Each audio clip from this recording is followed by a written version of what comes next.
요즘 제가 돌아보니까 그 자서전 쓰는 게 조금 유행 같습니다. 자기 이야기를 써내려가는 그 자서전 말입니다. 그래서 관공서에서도 자서전을 쓰는 프로그램이 있더라고요. 보니까 지금은 저희 교회 출석을 타지에 가셔서 출석 못 하시는데 그 어르신 한 분이 자서전을 썼어요. 맨 마지막 부분에 우리 교회 저 이름을 넣은 자서전을 구청에서 하는 프로그램에 들어가셔서 써서 한 권을 주셨어요. 쉽지 않죠. 자기 이야기를 쓴다는 것 쉽지 않은데 의미는 있습니다. 아주 큰 의미가 있죠. 내 인생에서 기억나는 이야기, 또 잊을 수 없는 이야기들, 그런 이야기를 자서전을 쓰는 겁니다. 오늘 본문의 이 전체 내용은 어쩌면 바울의 그 자서전 중에 일부 같습니다. 그렇지만 바울은 자기 이야기를 썼지만 자기가 드러나는 이야기가 아니고 분명하고 선명한 메시지를 가지고 이 이야기를 하고 있습니다. 우리가 흔히 하는 이야기로 간증이라고 말하죠. 간증. 오늘 우리가 사도행전에서 바울의 간증을 세 번째 이제 봅니다. 마지막으로 보는데 이 간증을 보면서 오늘도 우리가 한 가지 또 교훈을 얻고자 합니다. 바울은 전도 여행을 다니다가 이제 예루살렘에 올라왔고 로마로 가기 이제 직전이 되었습니다. 예루살렘에 올라왔더니만 유대인들이 바울을 잡아 죽이려고 했죠. 그래서 바울의 로마 군대의 보호를 받아서 이전 총독 벨릭스, 지금 신임 총독 베스도, 그리고 지금은 아그리빠 왕, 유대 분봉왕 아그리빠 왕 앞에까지 여러 차례 신문을 받고 법정에서 변론을 합니다. 오늘 이 변론이 이제 끝이 납니다. 끝이 나고 다음 장부터는 이제 로마로 가는 여정이 시작됩니다. 오랫동안 법정에서 지금 했던 말씀을 계속 봐왔기 때문에 조금 지루할 수도 있는데 주님께서 이 바울의 변론을 통해서 오늘 어떤 교훈을 주시는지 함께 말씀을 통해 보겠습니다. 오늘 바울은 아그리빠 왕 앞에서 이렇게 변론하게 된 것에 대해서 다행이라고 여기고 있습니다. 과거에 로마 총독들 앞에서 할 때는 유대 문화를 모르니까 참 난감했죠. 그런데 아그리빠는 유대의 왕이었기 때문에 유대 문화와 율법과 관습들을 잘 알고 있는 그런 형편에서 이제 변론을 하게 되었습니다. 시작하면서 이런 말을 해요. 지금 내가 이 자리에 있게 된 것은 여러분이 잘 알고 있는 하나님께서 우리 조상들에게 주신 그 약속, 그리고 여러분 조상들이 바라던 그분에 대한 이야기를 나도 기다렸고 여러분들이 기다렸던 그분에 대한 이야기들을 하고 있습니다. 하려고 합니다. 그것 때문에 이 자리에 서게 되었습니다. 이렇게 이제 이야기를 시작하는데 본론으로 들어가면서 서론이 이겁니다. 여러분은 하나님께서 사람을 살릴 수 있다는 것을 믿으십니까? 이것입니다. 죽은 사람을 살리시는 하나님을 믿으십니까? 우리도 믿죠. 당시에 바울이 그 많은 총독들과 고관 대작들 앞에서 그렇게 질문하면서 시작합니다. 하나님이야 당연히 죽은 사람을 살리시죠. 유대인들은 믿지만 로마인들은 그런 일이 어디 있느냐 이렇게 생각하는 분위기 속에서 바울이 이제 시작을 합니다.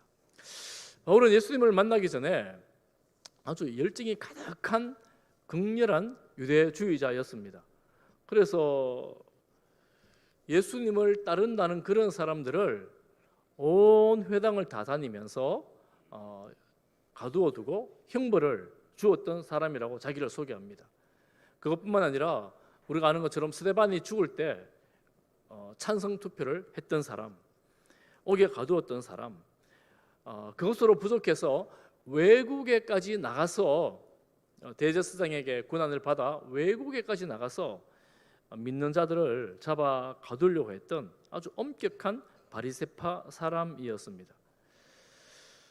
그러다가 우리가 아는 것처럼 다메섹으로 가는 중에 하늘에서 해보다 밝은 빛 가운데에서 들리는 음성을 듣게 되죠.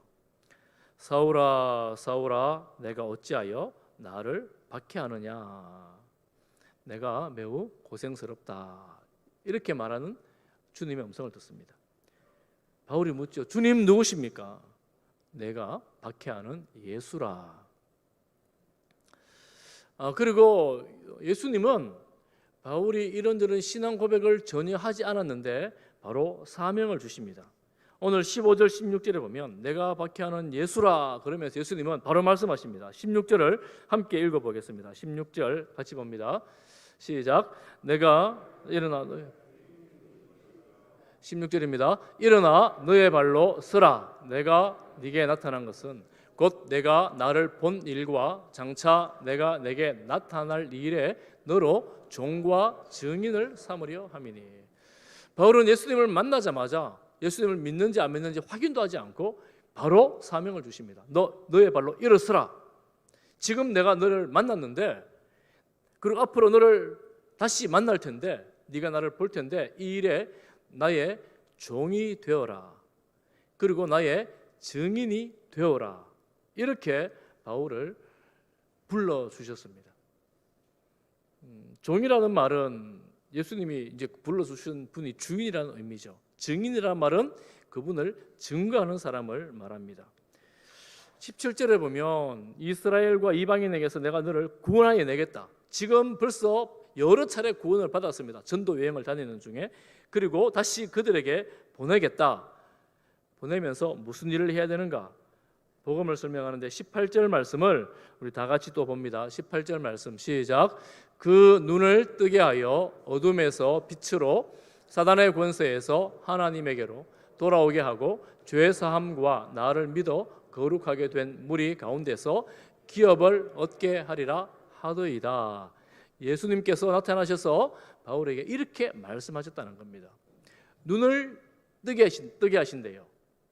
그러면 지금 이방인들이 눈을 닫고 있습니까? 그 눈을 뜨게 하신대요. 그리고 어둠에서 빛으로 나오게 하신다고 합니다. 눈을 떠서 봤는데 어두워요. 그 어두운 상태에서 빛으로 불러내시겠다는 겁니다. 다른 말로 설명을 합니다. 사단의 권세에서 하나님께로 돌아오게 하겠다. 그러면 이 어둠, 눈이 감긴 상태는 사단의 권세에 속한 상태입니다. 그러면 빛으로 나온다는 말은 하나님의 권세로 들어온다는 겁니다. 사도 바울을 이방인에게 보내서 사단에게 잡혀 있는 사람들을 하나님의 권세로 불러내겠다. 이렇게 말씀하신 겁니다. 과정이 있어요. 과정이. 죄 사함과 나를 믿어 이렇게 말씀하죠. 그렇게 할 때에 어둠에서 빛으로 나오는 과정이 죄 사함을 받아야 되는 거예요. 그리고 예수님을 믿어야 하는 거예요. 그러면 어떻게 되느냐 하면 거룩하게 된 무리 가운데 있게 됩니다. 여러분, 거룩하게 된 무리가 누구입니까? 여러분들 교회죠. 교회. 그러니 어둠에 있는 사람들이 죄 사함을 받아서 예수님을 믿으면 교회가 되는 겁니다. 교회가 되어져서 다음에 결론적으로 어떻게 되느냐 하면 하나님의 기업을 얻게 됩니다. 이 짧은 한들이 이 복음을 잘 설명하고 있는 그런 내용이라고 할 수가 있습니다. 여러분, 그러면 이 말씀 이해가 되시지요? 잘 안 되시는 분들 위해 제가 설명을 좀 드려보면, 어둠에 있는 사람들이 여러분 등이 없어서 어둡겠습니까? 집에 가면 밤에 가면 깜깜한데 그 등이 불이 켜지지 않아서 어둡겠습니까? 밝은 빛에 있어도 어둡습니다. 해 아래에 있어도 어두운 삶입니다. 어두운 삶이 뭐냐? 영적으로 어두운 삶이 뭐냐? 그것은 탐심, 욕심, 정욕, 죄악에 이끌려서 사단의 인도를 받아 계속 달려가는 삶입니다. 그 종말은 무엇이냐면 마지막 지옥, 영원한 어둠이 되지요. 그렇게 살아가는 그 삶을 하나님의 권세로, 빛 가운데로 그 어둠, 사단의 세력, 욕심, 탐심, 정욕, 온갖 세상의 욕구들, 이런 것들에서 자유함을 얻어 하나님의 백성으로 빛 가운데서 평안함과 자유함으로 하나님 바라보고 살아가게 하는 삶, 이것이 이제 구원입니다. 그 과정에 뭐가 있어야 된다고요? 죄 사함. 죄를 용서받아야 되는 거예요. 죄를 용서받을 때에 곧 그 사람이 하나님의 권세에 이끌려 천국을 향한 삶을 살아가게 됩니다. 영원한 기업, 하나님 나라를 기업으로 얻게 된 거지요. 여러분들은 하나님 나라를 기업으로 얻었습니까? 하나님 나라가 여러분의 기업입니까? 예수님을 믿는 사람들에게 주어지는 놀라운 특권이죠. 이 특권을 받은 사람들이 바로 우리들입니다. 그러므로 우리가 예수님을 믿었기 때문에 오늘 이 말씀이 이해가 됩니다. 그런데 예수님을 믿지 않는 사람들은 이해가 되지 않아요. 왜 이해가 안 되냐면 내가 어두움에 있는 것을 모르기 때문에 그렇습니다. 어두움에 있지만 어두움에 있는 것을 몰라요. 깜깜한데 밝을 줄 알아요. 그렇지만 그곳 속에는 고통, 근심, 걱정, 두려움 가득한 삶으로 계속해서 벗어나고자 하지만 벗어나지 못하고 좌절 가운데에 살아가게 되지요. 우리가 영적으로 열린 눈을 가지고 빛 가운데 살아가는 우리 성도들 되시기를 주님의 이름으로 축복합니다. 혹시라도 여러분 이 사실에 대해서 아직 내가 잘 모르겠다고 생각하시는 분들은 여러분 저를 개인적으로 찾아오시기 바랍니다. 그리고 새가족 모임 오시기를 바랍니다. 여러분 배워야 하고 또 알아야 하고 주님의 평안과 자유함을 맛봐야 합니다. 이것이 우리가 예수 믿는 특권을 가지게 되는 거예요. 가장 중요한 것이지요. 바울은 이 사실에 대해서 이 이방인에게 다니면서 예루살렘에서 유대 땅에서 다 전했다는 거예요. 그러면서 아그리빠 왕을 불러서 말합니다. 19절에 보면 아그리빠 왕이여 하늘에서 보이신 것을 내가 어떻게 거스를 수가 있겠습니까? 하나님이 내게 이렇게 보여주셨는데 그 말씀을 내가 어떻게 불순종할 수 있겠습니까? 이렇게 지금 그 앞에서 변론을 하고 있는 거예요.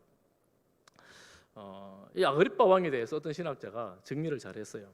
아그리빠의 증조부 할아버지죠. 할아버지는 헤롯 1세 헤롯 대왕입니다. 예수님의 어린 시절에 아기 때에 예수님을 죽이려고 했던 사람입니다. 그리고 아그리빠 여기 본문에 나오는 아그리빠의 할아버지는 헤롯 2세 헤롯 안티파스라는 사람인데 세례 요한을 처형한 사람입니다. 목을 벤 사람입니다. 그리고 그 아들 이 본문에 나오는 아그리빠의 아버지 아그리빠 1세가 있어요. 아그리빠 1세는 사도 요한을 사형한 사람입니다. 그리고 지금 본문에 나오는 아그리빠는 아그리빠 2세 4대에 걸쳐서 이 헤롯 가문이 얼마나 예수님을 대적하는지 당시 유대 땅에 있으면서 최고의 권력을 가지고 얼마나 예수님의 복음을 반대하고 대적하는지 그리고 아그리빠 2세 본문에 나오는 아그리빠 2세로 유대 헤롯 가문이 끝이 납니다. 왕위가 끝이 나요. 그 사람 앞에서 지금 변론을 하고 있는 거지요. 왕에게 말합니다. 내가 하나님께 들었으니 다메섹과 그리고 예루살렘과 온 유대 이방인에게 가서 이 회개의 복음을 전하고 있습니다. 그렇게 예루살렘에 올라왔더니만 유대인들이 나를 죽이려고 합니다. 죽이려고 했습니다. 그런데 보호를 받아 지금 이렇게 서 있는 것입니다. 이렇게 이제 이야기를 하고 있죠. 그러면서 이제 변론의 마무리를 내리는데요. 내가 이때까지 이렇게 다 말했던 것들은 여러분들 앞에서 말했던 것들은 내 말이 아니고 선지자들, 모세들, 구약 성경에서 율법에서 그토록 말한 것 그것을 지금 계속해서 말했던 것입니다. 이렇게 말하죠. 여러분 종교교육했던 루터가 로마 교회에 가톨릭 교회에서 고발을 당하죠. 고발을 당할 때 새로운 것을 가르친다고 고발을 당했어요. 그때 루터가 했던 말이 이것입니다. 우리는 전혀 새로운 것을 가르치는 것이 아니며 우리 이전의 사도들과 모든 경건한 교사들이 가르쳤던 옛 것을 반복하고 확증하는 것입니다. 확증하는 것입니다. 성경에 나오는 이 내용들을 말씀들을 지금도 여전히 말씀하고 있는 것입니다. 여러분 23절을 한번 보십시오. 23절을 다 같이 보겠습니다. 시작. 곧 그리스도가 고난을 받으실 것과 죽은 자 가운데서 먼저 다시 살아나사 이스라엘과 이방인들에게 빛을 전하시리라 함이니이다 하니라. 결론입니다. 그리스도가 고난 받는 것, 부활하는 것, 예수 그리스도의 십자가와 부활에 대해서 계속해서 말하죠. 바울은 이것을 전했다는 겁니다. 이것만 전했다는 겁니다. 그리고 이것을 계속해서 전하라고 하나님께서 자신에게 말씀하셨다는 겁니다. 그렇습니다. 우리가 지금 믿는 것, 예수님을 믿는다라고 말할 때 예수님께서 나를 위해서, 우리를 위해서 십자가에 죽으시고 부활하셨다라는 것을 믿는 것이 예수님을 믿는 것입니다. 지금도 우리가 동일하게 믿는 내용입니다. 그리고 그것을 위해서 회개를 촉구합니다. 믿지 않는 자들에게 회개하라, 돌이키라, 이렇게 말하는 것입니다. 이렇게 전하니까 앞에서 듣고 있던 신임 총독 베스도가 뭐라고 말하느냐 하면 24절에 보니까 크게 소리내어 이르되 바울아 내가 미쳤도다, 이렇게 말합니다. 그리고 한마디 더 거들어요. 내 많은 학문이 너를 미치게 한다. 아마 베스도는 바울이 많은 공부를 했다는 것을 알았던 것 같습니다. 가말리엘 가장 최고 학부에서 공부했다는 것을 알았던 것 같아요. 그 네 학문 때문에 네가 너무 많이 배워가지고 네가 지금 미쳤구나, 이렇게 이야기를 하고 있습니다. 제가 신학교 다닐 때 그런 분들이 가끔 있어요. 시골에서 공부해서 공부를 너무 잘했어요. 우리나라에서 좋은 대학을 갔습니다. 좋은 대학을 갔는데 졸업을 하고 신대원에 왔어요. 들어보면 예수님 믿지 않는데 대학 때 예수님을 만나서 신학을 하기로 작정했다는 겁니다. 아니, 시골에 안 믿는 부모님들, 믿음 없는 부모님들, 그리고 아들만 바라보는, 이 아들 한 명 성공 공부 잘하는 아들만 바라보는 부모님 입장에서는 억장이 무너지는 거예요. 아니 네가 우리 집에 기둥이 되어야 되는데 목사가 되겠다니, 신학을 하겠다니, 무슨 소리냐. 여러분 상상이 되십니까? 여러분 같으면 어떠시겠어요? 우리 집에 공부 잘하는 그 아들 하나 좋은 대학 가가지고 성공하기를 그토록 바랬는데 신학하고 목사 되겠다 그러면 할렐루야 그러시겠어요? 고민됩니까? 야, 목사 되면 고생 많이 해, 목사만은 되지 말어, 이렇게 생각하실 것 같습니까? 어떻습니까? 그런 신학생들이 제가 몇 명 있다는 것을 알게 되었습니다. 그들이 보기에는 미친 짓 같습니다. 제정신이 아닌 것 같아요. 도저히 믿을 수가 없습니다. 로마인들의 입장에서는 죽었다가 사람이 살아나는 것이 말이 된다고 생각하느냐, 이렇게 보는 거지요. 바울은 말합니다. 베스도가 가요, 내가 미친 것이 아니라 온전한 정신으로 지금 말하고 있습니다. 아그리빠 왕이요. 바울은 이 베스도 각하랑 총독이었는데 말하기를 원치 않는 것 같아요. 바로 아그리빠 왕을 찾습니다. 왜냐하면 아그리빠 왕은 이 상황을 너무나 잘 알기 때문에 왕께서는 아실 것입니다. 이 일이 예수님이 죽으시고 부활하셨다는 일이 어디 구석에서 일어난 사건이 아닙니다. 온 천하가 다 알고 있는, 온 유대 땅이 다 알고 있는 그런 사건입니다. 왕이시여 선지자 믿으시잖아요, 이렇게 말합니다. 너무나 당당하게 죄수로 잡혀 있는 사람이 지금 재판하려고 서 있는 그 사람들에게 너무나 당당하게 말하고 있습니다. 아그리빠 왕이 바울을 가만히 보면서 말하죠. 그 가문이 아까 얘기했잖아요. 얼마나 이 기독교를, 예수님을, 하나님 믿는 도를 박해한 사람인지. 네가 지금 적은 말을 가지고 나를 그리스도인 되게 하려고 하느냐, 이렇게 말합니다. 비웃는 것 같아요. 전도하고 있는 거냐, 이렇게 말하고 있는 거예요. 그때 바울이 29절에 말합니다. 여러분 29절을 같이 한번 보겠습니다. 바울이 이르되, 29절 시작. 바울이 이르되 말이 적으나 많으나 당신뿐만 아니라 오늘 내 말을 듣는 모든 사람도 다 이렇게 결박된 것 외에는 나와 같이 되기를 하나님께 원하나이다.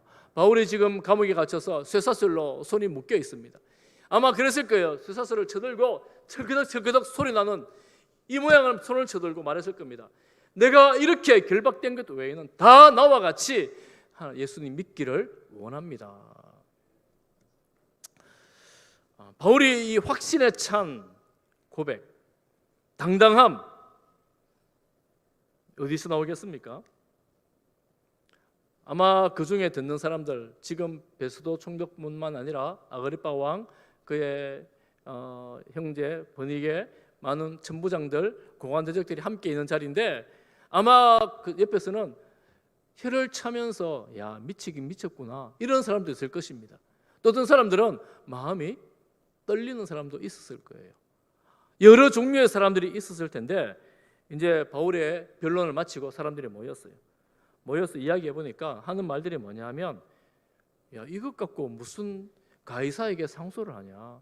바울이 상소하지 않았더라면 그냥 석방해도 되겠다. 아그리빠 왕이 그렇게 주장하는 거예요. 이거 죽을 죄 아니라는 거예요.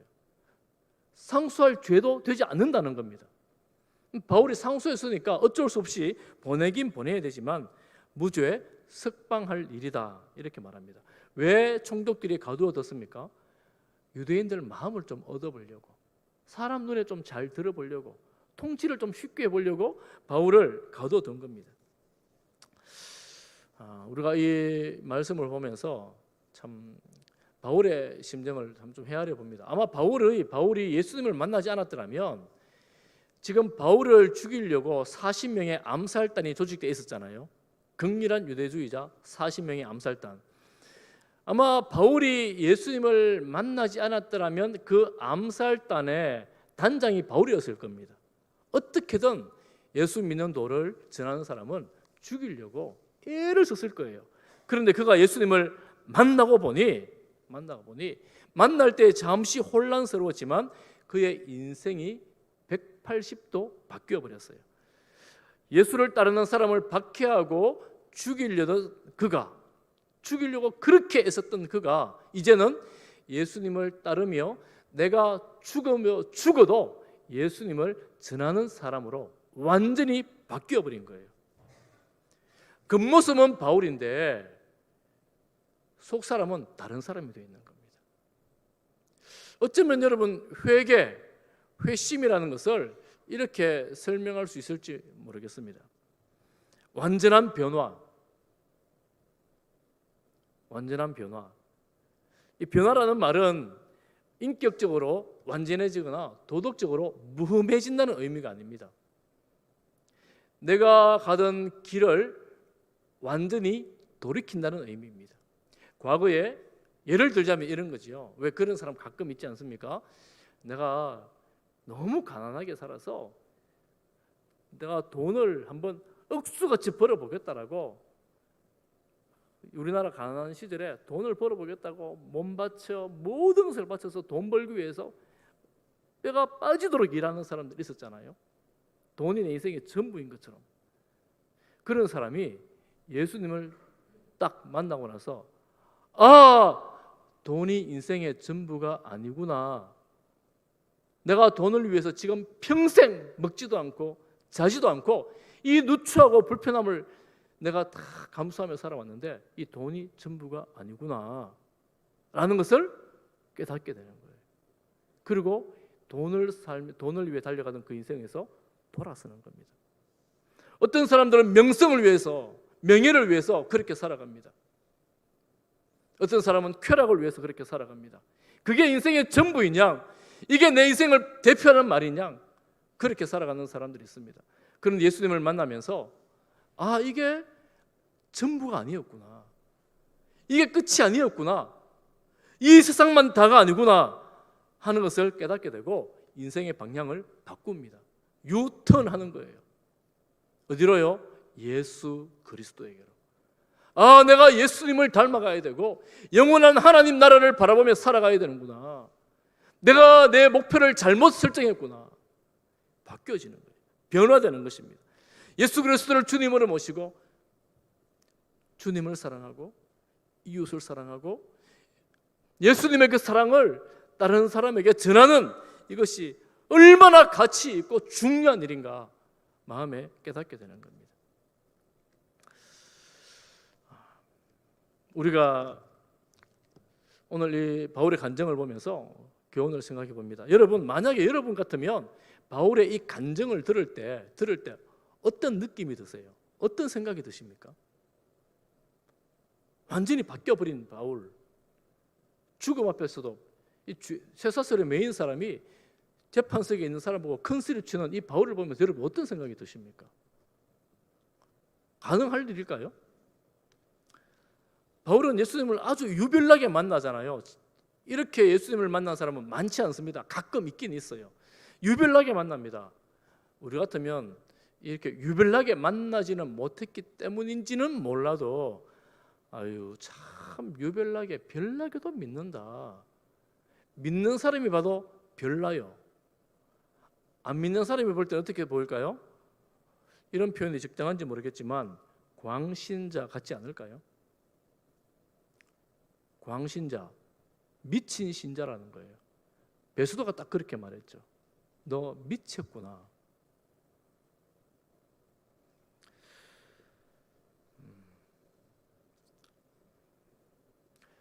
사실은 그렇게 말해도 어쩔 수가 없어요. 왜냐하면 바울이 만난 예수님이 바울을 그렇게 이끌고 가시니까 어떡하겠어요? 바울은 그저 예수님의 종으로, 예수님의 증인으로 살아갈 뿐이에요. 살아갈 뿐이에요. 세상 사람들이 뭐라 해도 이 돌이킬 수 없는 길을 가는 겁니다. 예수님 때문에. 오늘 제가 서론 말씀을 자서전으로 시작을 했습니다. 자서전에서 여러분 가장 극적인 장면은 어떻게 구성할 수 있겠습니까? 극적이라는 말은 내 인생에서 가장 큰 영향을 받았던 사람이나 사건이나 장소나 물건 이런 거라고 말할 수 있겠죠. 그 장면에는 클라이맥스가 될 수 있겠죠. 내 인생에 가장 큰 일이 일어났던 그 사건. 제가 이 말씀을 생각하면서 우리 교회를 생각해 보니까 우리 어르신들은 우리나라에서 일제강점기와 전쟁과 그 가난과 그리고 지금 현재의 부까지 아마 이 짧은 세대에 이 많은 것을 경험한 나라가 많지 않을 거예요. 많지 않을 겁니다. 우리 어르신들은 그걸 다 경험한 세대지요. 여러분 이 인생에서 내가 자서전을 쓴다면 한 권으로 부족하겠지요. 얼마나 많은 사건들, 사람들, 일들이 있었습니까? 이 얼마나 이야기할 게 많겠어요. 그 중에서 가장 내 마음에, 내 기억에 남아서 큰 영향을 주었던 것은 무엇인가 하는 것입니다. 여러분 로미오와 줄리엣 이야기 아시죠? 10대 청소년들이 사랑에 빠졌어요. 사랑에 빠졌는데 양가 가족이 극렬하게 반대합니다. 원수 가정입니다. 그런데 그 아이들이 너무 사랑해서 죽음을 선택합니다. 그 아이들에게 사랑은 인생을 바꾸어 버렸습니다. 여러분 전쟁에서 기적적으로 누군가의 도움으로 살아남은 사람은 평생토록 그 사람을 잊지 못하고 그 사람을 찾고 그 사람에 대한 감사를 마음속에 담고 있습니다. 여러분에게 있어서 내 인생을 바꿀 만한, 내 삶의 목표를 바꿀 만한 사건은 무엇입니까?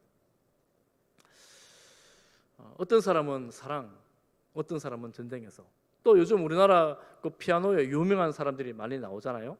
이 악기에 세계 대회에 나가서 막 대단한 성적을 거두는 사람들이 나옵니다. 이런 사람 이야기 들어보면 사소한 어떤 누가 영감을 줬대요. 그림 하나가 영감을 준대요. 그게 그 사람의 인생을 바꾸어 버립니다. 완전히 그 일에 대해서 자신을 몰두하게 만들어 가는 것이죠. 우리 교회를 생각해 보면 세대의 차가 많이 납니다. 어르신들은 전쟁의 세대가 많습니다. 전쟁 세대를 살았던 어르신들이 많아요. 전쟁 세대를 살았던 분들은 인사할 때 그리고 권할 때 밥 먹자라는 게 굉장히 중요합니다. 인사도 밥 먹었습니까? 밤새 안녕하셨습니까? 이런 인사들 되게 중요하죠. 요즘 아이들도 밥 먹는 게 굉장히 중요합니다. 그런데 내용이 달라요. 어른들은 밥 먹고 가라 이렇게 말하는 게 굉장히 중요한 인사인데 아이들은 밥 먹고 가라가 아니고 뭘 먹고 가야 되는가가 중요합니다. 뭘 먹어야 되는가가 중요해요. 배고픈데 배고프다고 말은 하면서 밥 먹어라 그러면 그거 말고 달래요. 그거 말고 요즘 애들은. 저도 배고픈 세대였나 봐요. 저는 뭐라도 있으면 괜찮을 것 같은데 안 먹고 딴 거를 달래요. 참 이 세대를 어떻게 극복해야 될지, 이 세대 차이를 쉽지 않은 것 같습니다. 여러분 믿음에서도 그럴까요? 제가 가끔 찬양 유튜브를 듣는데 그 유튜브 댓글 2개를 제가 읽어드리겠습니다. 댓글이 굉장히 많은데 제가 2개를 읽어드리겠습니다. 올해 중학생 되는 학생입니다. 언제나 공부할 때 또 잠자기 전에 진아님 찬양 들으며 너무나 은혜 받고 있어요. 이번에 사춘기가 점점 시작되면서 육적으로 영적으로 또 심적으로 혼란스러워질 때 진아님 찬양 들으며 위로받고 은혜 받고 있어요. 여러분 중학생 되는 사람의 댓글이에요. 글입니다. 한 명 더 소개합니다. 13살 초등학생입니다. 진아님 찬양이 너무 은혜롭네요. 요즘 마음이 울적하고 힘들었는데 진아님 찬양 듣고 너무 좋아서 요즘 계속 진아님 찬양만 듣네요. 저도 좋아하는 찬양입니다. 유튜브예요. 찬양 유튜브예요. 여러분 혹시나 기회 되면 한번 찾아보시기 바랍니다. 여러분 요즘 아이들이 청소년들이 어른들 부모님 세대하고 너무 달라서 이 소통 자체가 잘 되지를 않는 경우가 너무 많습니다. 저 역시도 그런 어려움을 많이 느끼는데 그런데 그 아이들이 학교에서는 친구들 사이에 관계로 지치고 집에서는 공부 때문에 힘들고 공부를 나름대로 한다고 하는데 성적이 안 오르니 그 아이들은 얼마나 답답하겠어요. 그렇게 지치고 힘든 세대를 살아가는 아이들이 찬양을 들으면서 위로를 얻어요. 하나님 찬양하면서 힘을 얻어요. 사춘기 그 예민한 시대를 지난 아이들이 그 찬양 때문에 편안히 잠을 잘 수가 있어요. 여러분 별로 놀랍지 않습니까? 저는 이 댓글 보면서 너무너무 놀랐어요. 너무나 세대 차이가 많이 나서 소통이 되지 않을 것 같은 이 아이들도 예수 그리스도를 찬양하는 그 일 때문에 주님을 찬양하는 그 음악에 마음을 다 쏟아낼 수 있구나. 부모님께는 마음을 닫을지라도 주님께는 마음을 열고 주님을 바라보는 아이들이 있구나. 우리가 지금 20년, 30년 한 세대 이 세대를 극복하지 못하는데 예수 그리스도 생명, 참 소망, 위로가 되시는 예수 그리스도는 지금 2000년 전부터 지금까지 우리에게 유일한 소망으로, 유일한 진리로, 유일한 생명으로 위로가 되어지고 길이 되십니다. 우리가 이 사실을 믿고 이 사실을 따르기 때문에 우리 아이들에게 주님을 믿어야 해. 예수님이 너의 참 소망이야. 우리가 태신자 작정했잖아요. 그분들에게도 전합니다. 예수님만이 우리에게 참 길이야. 딴 데 길이 없거든요. 딴 데 길이 없거든요. 바울을 그토록 바꾸신 우리 주님. 사실 저도 돌아보면 제가 예수님을 깊이 있게 만나지 못했다면 이 자리에 여러분을 만나지 못했겠지요. 저도 자서전을 쓴다면 예수님이 저에게 가장 큰 영향력을 미친 분이 될 것입니다. 여러분 다시 한번 물어보겠습니다. 여러분 만약 자서전을 쓴다면 여러분 인생에 가장 큰 영향력을 주신 분은 누구인지, 여러분을 지금 이 자리에 있도록 여러분을 이끄신 그 사건은 무엇인지 여러분 한번 기억해 보십시오. 그리고 여러분 한번 써보십시오. 아마 여러분들에게도 오늘 이 자리에 계신 여러분들 대다수가 그렇지, 내가 어릴 때부터 교회 다녔고 지금까지 이 자리에 있으면서 예수님이 내 인생을 들어오셔가지고 나를 나 되게 하셨지. 아멘. 그렇습니다. 예수님이 우리의 참 소망이시고 길이시고 진리십니다. 유혹이 많고 시험이 많은 이 악한 세대에 우리 아이들이 무엇을 중심으로 그 중심을 잡고 가겠습니까? 예수님 그분 바라보며 살아가는 거지요. 예수님 그분 안에서 소망을 갖는 거지요. 힘들고 지치고 외로울 때 예수님의 말씀을 듣고 주님을 찬양하는 그 음악 가운데에, 찬양 가운데에 위로를 얻는 거지요. 우리가 그 예수님 믿습니다. 그 예수님 믿으니 우리도 그 예수님 때문에 변화됐잖아요. 이 사실을 나만 가지고 있을 수는 없잖아요. 전해야 되지요. 바울처럼 전해야 되지 않겠어요? 제가 카일 아이들먼 목사님 글을 제가 뭐 간증 같은 글인데 읽고 말씀을 마치겠습니다. 목사님이 아내와 함께 연극을 보러 갔답니다. 뭐 목사님은 연극을 별로 좋아하지는 않지만 아내를 사랑하고 결혼 기념일이었기 때문에 뭐 억지로 따라간 것 같겠죠. 인터미션이 찾아왔습니다. 휴식 시간이 있었어요. 중간에. 그런데 옆자리에 앉아있던 그 남자가 그 목사님을 보면서 말을 걸어오더라는 겁니다. 이야기해 보니까 그는 변호사였고 고등학교를 갓 졸업한 딸과 함께 그 연극을 보러 왔습니다. 목사님이 말했습니다. 보기 좋네요. 저희 집은 딸만 셋이랍니다. 남자는 그 옆에 앉아있는 딸을 눈으로 가르치면서 말합니다. 이 녀석이 기어다닐 때가 엊그제 같은데 벌써 저렇게 컸어요. 녀석이 어릴 적에 저는 좋은 아빠가 되지 못했죠. 화를 잘 내고 일은 바쁘고. 무슨 말인지 아시겠죠? 이렇게 이야기를 했다는 거예요. 그러면서 얘기 좀 더 들어보실래요? 그러면서 이야기를 시작합니다. 이 애가 6살 때 있었던 일이에요. 그 일로 저는 완전히 다른 아빠가 되었답니다. 6년 동안 저는 형편없는 남편이자 아빠였죠. 하지만 직장에서는 승승장구했어요. 그때는 돈 많이 벌어다 주는 게 제일인 줄 알았죠. 그러는 사이에 가정이 무너지고 있었어요. 그래서 어떻게 되었나요? 목사님은 생각했습니다. 아마 건강이 나빠지거나 사업이 망했다는 이야기를 하려고 하나 보다 생각했는데 그분이 하는 이야기가 한 친구가 저를 교회로 초대했답니다. 그제서야 목사님이 이 남자가 지금 나를 전도하고 있구나 하는 것을 깨달았습니다. 그리고 그 책에 이렇게 결론을 내립니다.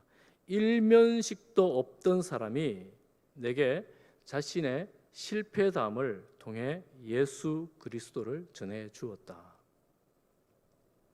바로 이것이 하나님의 능력이 나타나는 방식이다. 하나님은 우리의 실패작을 그분의 걸작으로 바꾸시는 분이다. 한때 이혼 직전까지 갔던 부부가 다시 마음을 모아 딸의 얼굴에 미소를 피워낼 수 있었던 것은 전적으로 하나님의 은혜다. 할렐루야. 하나님은 우리의 약점을 통하여 하나님의 은혜를 나타내는 배경을 만들어 주십니다. 숨기고 싶고 드러내고 싶지 않지만 그 약점이 하나님의 은혜의 통로가 될 수가 있습니다. 여러분 지금 혹시라도 이런 모습을 가지고 내가 누구한테 예수 믿는다고 말하고 누구한테 전도한다고 할 수 있을까 염려가 되신다면 그 약점을 주님께 다 내려놓으시기를 바랍니다. 그리고 그 약점을 책임져 주실 바울을 완전히 바꿔버린 주님을 더 신뢰하시기를, 주님을 더 사랑하시기를 간절히 축복합니다. 그 주님이 우리 인생을 이끌어 주시고 회복시켜 주시고 새롭게 하실 것입니다. 그리고 여러분 한 분을 더 사랑해야 돼요. 누구를 사랑해야 되냐면 여러분 옆에 있는 분을 사랑해야 돼요. 지금 옆에 있는 분, 그리고 여러분 가정에서 옆에 있는 분들, 여러분 이웃들, 꼭 구원받아야 될 여러분 태신자라고 이름 적어내신 분들 사랑하셔야 돼요. 그분들 사랑하면서 그분들에게 가서 예수님이 나를 이렇게 사랑하시노라고 여러분 사랑을 전해주시기를 바랍니다. 사랑을 전해주세요. 왜냐하면 사실이잖아요. 지어낸 얘기 아니잖아요. 예수님이 오늘의 나를 잊게 했으니 나만 가지고 어떻게 살겠어요? 예수님 없이 고통 중에, 외로움 중에, 어려움 중에 있는 그들을 바라보면서 그들에게 너도 같이 주님 안에서 평안을 누리자, 기쁨을 누리자, 함께 누리자, 주님을 전하는 우리 성도들 되시기를 주님의 이름으로 축복합니다. 기도하겠습니다. 하나님 아버지 은혜를 감사합니다. 우리를 하나님 자녀, 하나님 백성 삼으시고 주님 안에서 예배드리는 자로 세워주시니 감사합니다. 이제는 하나님 아버지 나를 변화시키신 예수 그리스도를 전하며 예수 그리스도의 생명력을 가지고 살아가는 주의 자녀들이 되게 하여 주옵소서. 예수님 이름으로 기도합니다. 아멘. 찬송가 421장을 함께 부르겠습니다.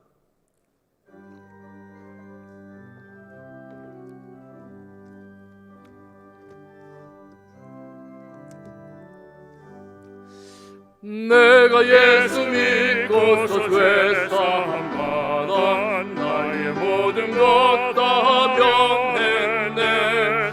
지금 내가 가는 길 천국 길이요 주의 피로 내 죄가 씻겼네. 나의 모든 것 변하고 그 피로 구속받았네. 하나님은 나의 구원 되시오니 내게 정죄함 없겠네. 주님 밝은 빛 되사 어둠에 지니 나의 모든 것 다 변했네. 지금 내가 주 앞에 온전케 됨은 주의 공로를 의지함일세.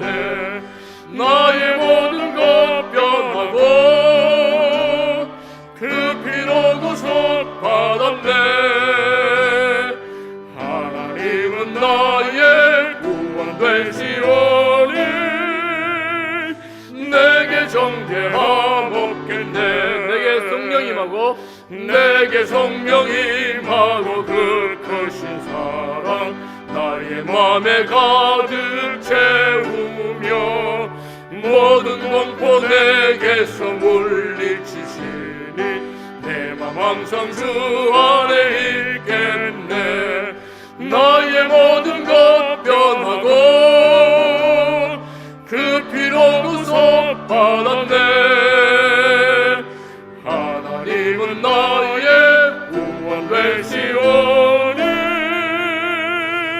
내게 정죄함 없겠네. 할렐루야. 우리 시간 다 같이 한번 기도하겠습니다. 기도할 때 먼저 우리를 예수님을 알게 하시고 예수님을 믿고 하나님 자녀, 하나님 백성 삼으심을 감사합니다. 이제 나를 변화시키신 예수님을 다른 사람들에게 입으로, 삶으로, 태도로 전하는 그런 삶을 살아가게 하옵소서 기도하고, 그리고 우리 다음 세대 아이들이, 우리 가족들이, 자녀들이, 우리 태신자들이 주님을 믿는 세대로, 주님을 예수 그리스도를 구주와 주님으로 믿는 세대로 변화된 삶으로 하나님께 예배드리는 세대로 살아가게 하옵소서. 우리 주일학교 사역을 위해서, 이름 사역을 위해서 함께 기도합니다. 저를 따라하고 기도합니다. 주여 은혜를 주옵소서.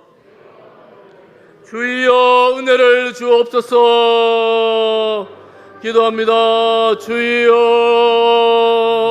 하나님 아버지, 하나님 아버지, 오늘도 하나님 우리를 예배자로 불러주셔서 하나님을 예배드리는 이 자리에 거룩한 주의 백성으로 삼아 오게 하심을 감사합니다. 하나님 아버지, 우리가 주님의 거룩한 백성이 되어사오니 아버지, 우리가 말로, 우리의 삶으로, 우리의 태도로 예수 그리스도의 부활을 전하는 하나님의 자녀들 되게 하여 주옵소서. 하나님, 세상이 험하고 아버지 욕이 많이 있고 아버지 시험이 많은 세대를 살아가는 우리 청소년 아이들, 다음 세대 아이들이 하나님 어렵고 힘들고 지칠 때에 주님을 바라보며 힘을 얻게 하여 주옵시고, 하나님 아버지, 세상에 고된 삶을 살아가는 우리 청년들이 아버지 주님을 바라보며 새 힘을 얻어 하나님을 소망하며 살아가는 세대들 되게 하여 주옵소서. 여름 사역을 합니다. 여름 사역 가운데에 하나님 만나주시고 인도하시고 그들의 인생의 소망이 오직 주님이 되게 하여 주옵소서. 하나님 아버지, 연약한 중에도 주를 바라보는 우리 하늘을 주께서 불쌍히 여겨주셔서 병상 가운데 주님의 은혜를 사모할 때에 하나님 은혜가 그들 심령 가운데 충만하여 소망이 끊이지 않는 하나님 그런 세대로 우리 하늘들을 살아갈 수 있도록 주여 치유와 회복의 역사를 부어 주옵소서. 도우시는 줄 믿습니다. 함께하여 주옵소서. 사랑이 많으신 우리 하나님 아버지, 오늘 우리를 자녀 삼으시고 백성 삼으심을 감사합니다. 아버지, 우리가 이제 주님의 자녀로, 주님의 백성으로 이 세상에 나가서 우리의 입술로, 우리의 태도로, 우리의 삶으로 예수 그리스도를 증거하며 전하는 주님의 증인들이 다 되게 하여 주옵소서. 특별히 하나님, 우리 다음 세대, 또한 우리 태신자들을 주께서 불쌍히 여기사 주님 만나주시고 은혜를 베푸시고 긍휼을 베푸사 우리가 함께 주님의 백성으로 함께 주님의 자녀로 살아가게 하옵소서. 아버지, 시간에 감사의 제목을 담아 기도의 제목을 담아 나의 모든 것이 하나님의 것이라는 신앙의 고백을 담아 주 앞에 헌금을 드립니다. 우리 몸을 드립니다. 봉사하며 섬깁니다. 예배를 드립니다. 드리는 모든 손길 심령 가운데에 은혜를 베푸시고 긍휼을 베푸사 하늘의 복으로 땅의 복으로 충만하게 하옵소서. 특별히 하나님 병상에서 영상으로 예배드리는 우리 환우들에게 주님 찾아가 주시고 위로하여 주시고 우리 예수님께서 영원한 소망이신 것을 잊지 아니하고 기억하며 예배하며 기도하는 성도들이 되게 하시고 기도 중에 치유와 회복의 역사를 맛보게 하여 주옵소서. 우리 온 성도들의 가정을 어려운 중에서도 환난 가운데서도 지키시고 보호하시는 주님을 믿사옵고 감사하오며 예수님 이름으로 기도하옵나이다. 아멘. 교회 소식을 함께 보도록 하겠습니다. 우리가 2022년도 1차 태신자 작정을 했습니다. 여러분 한 생명 사랑으로 품고 기도하고 또 사랑을 전하고 관계를 맺어 나갈 수 있기를 바랍니다. 여러분 가을에 우리가 행사를 할 텐데 여름에 여러분 식사도 같이 한번 하시고 한번 만나시고 이런 시간을 가질 수 있기를 바랍니다. 2부 예배 후에 식사 후에 사유전도회 원로회가 본당에서 있습니다. 그리고 2부 예배 후에 이남전도회 원로회가 재정부실에서 있습니다. 모든 회원들은 다 참석하시기를 바랍니다. 금요 기도회가 금요일 저녁에 소예배실에서 모입니다. 지금은 특별히 태신자들과 여름 사역, 주일학교 여름 사역을 위해서 기도합니다. 우리 부모님들 그리고 할아버지 할머니들 우리 다음 세대 위해서 함께 기도하는 자리에 오셔서 함께 기도할 수 있기를 바랍니다. 성지 전도대가 방학에 들어갔는데 개인 전도 원하시는 분들은 전도지를 교육자 사무실에서 나누어 드립니다. 오셔서 받아가시고 전도하시기를 바랍니다. 그리고 7월 말씀사랑 카렌다가 로비에 준비되어져 있습니다. 여러분 성경 읽을 때 필요하신 분들 가져가시면 되겠습니다. 주일학교 여름사역 일정이 주부에 나오는데 오늘 유초동부 여름성경학교 이제 마지막 날 교회에서 아마 마무리를 거의 해가는 것 같습니다. 여러분 기도해 주시고 영유치부 그리고 중고등부 청년부 여름 수련회 앞으로 남아 있는데 계속해서 하나님 은혜 가운데에 아이들이 여름에 평생의 기억에 남는 여름 되도록 여러분 기도해 주시기를 바랍니다. 하나님 만나달라고 기도해 주시기 바랍니다. 그리고 이 광고를 주부에 나오지 않은데 한 가지 광고를 드릴 것은 냉방하는 것 때문에 여러분 좌석 문제 때문에 잠시 광고를 드리겠습니다. 아마 2층에 계신 분들 좀 더우실 거예요. 1층에 계신 분들은 추워요. 그리고 더우신 분들은 1층에 내려오시면 되겠습니다. 그리고 추우신 분들은 어르신분들은 힘든데 약간 저 뒤쪽이 조금 덜 춥고요. 그리고 앞쪽이 더 시원합니다. 자, 뒤쪽에서 혹은 2층에서 이제 부채 붙이시는 분들은 다 앞쪽으로 내려오셔서 예배 드리시기를 바랍니다. 앞쪽에도 자리도 많습니다. 앞쪽에 오셔서 예배 드리시면 되겠습니다. 여러분 자리를 잘 찾아서 여러분 온도 조절하는 게 참 어려운데 지금 26도로 설정해 놨거든요. 그래도 추우신 분들 또 어르신들 추워하세요. 그래서 참 온도 맞추기가 쉽지 않은데 자리를 잘 찾아서 예배 드리시면 되겠습니다. 오늘 세가족 모임은 12시 50분에 목양실에서 모입니다. 이과 사람에 대해서 인간에 대해서 배웁니다. 새로 오신 분들 그리고 신앙생활에 대해서 배우기를 원하시는 분들은 함께 하시기를 바랍니다. 옆에 분 한번 인사하겠습니다. 이렇게 인사하겠습니다. 인사가 아니고 고백하겠습니다. 예수님으로 변화되었습니다. 이렇게 또 고백하겠습니다. 예수님을 전하겠습니다. 네, 감사합니다. 우리가 어디 가든지 예수님을 전하는 성도로 살아갈 수 있기를 바랍니다. 다 같이 자리에서 일어나시겠습니다. 찬송가 635장을 함께 부릅니다.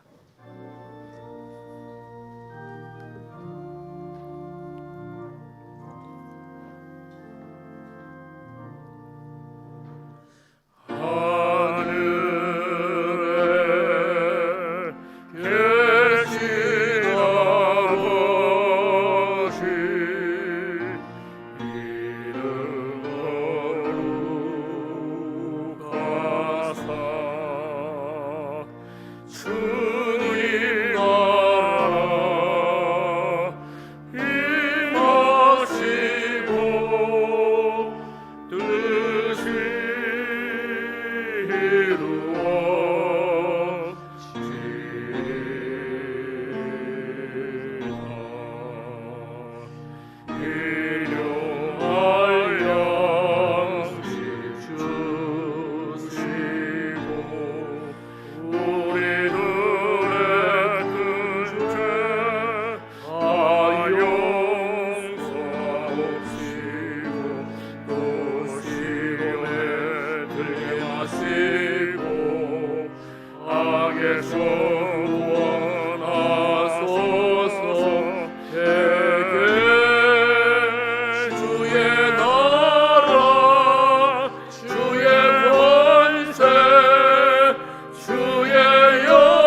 부활하사 영원한 소망이 되신 구주 예수 그리스도의 크고 놀라우신 은혜와 우리를 사랑하시되 끝까지 사랑하시는 하나님 우리 아버지의 지극하신 사랑하심과 예수님을 믿게 하시고 따르게 하시고 순종하게 하시는 주 성령님의 위로 교통 역사 충만하심이 주 앞에 예배드리는 모든 성지의 권속들과 그 심령과 그 가정과 그 가정의 기도 제목들 가운데에 우리 선교사님들과 그 사역과 그 가정들 가운데에 조국 대한민국과 한국 교회 위에 지금부터 영원토록 함께 있을지어다. 아멘.